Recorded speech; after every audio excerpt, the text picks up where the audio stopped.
as I mentioned, for most of my working career, have been a customer success manager. I was looking after large, multinational, global key accounts, lots of travel, lots of pressure, lots of responsibility, and it got to the point, and I remember the day vividly, 20th of January 2020, I was immobile.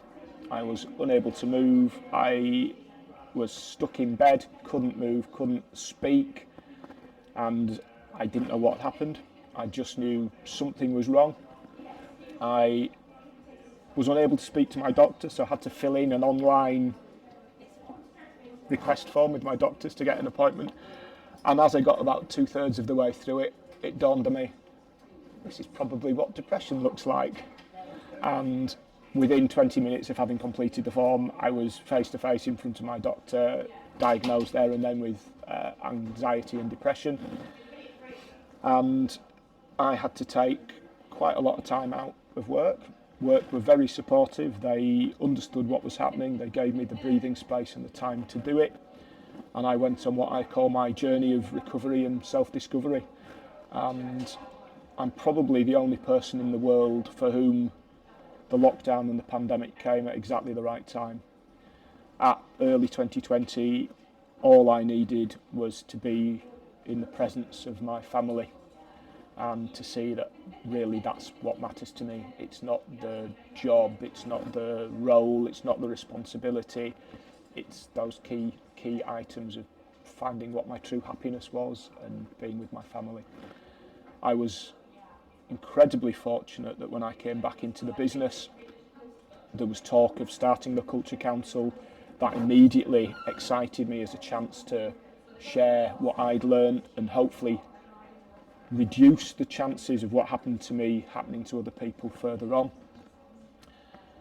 And I remember having discussions just before I came back into the business with our CEO and him saying, how do we communicate? How do you want to communicate this back into the business?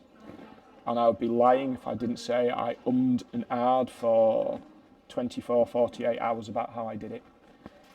And then I realised the only choice was to be totally open, totally frank, and tell everybody why I'd been out of the business, what I'd learnt whilst I'd been out of the business, and what I was going to do when I came back into the business.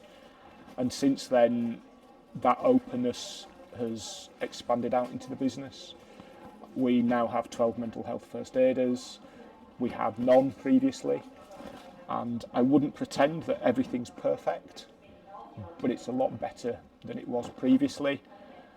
My father set me a challenge when I returned to work, and he said, what you need to do first of all is get the life rafts and the buoyancy aids by the side of the pool so that anybody else falls into the water and feels like they're drowning like you were. There's a means of getting them, saving them, pulling them out, and I now feel that we have that within the business. But then my dad, being my dad, said that's just the first part of the challenge. The next part of the challenge is to go upstream and stop the people falling in the water. And through the work we do with the Culture Council, through my coaching training, that's the direction that I'm moving in personally, and also that the business is moving in to support that.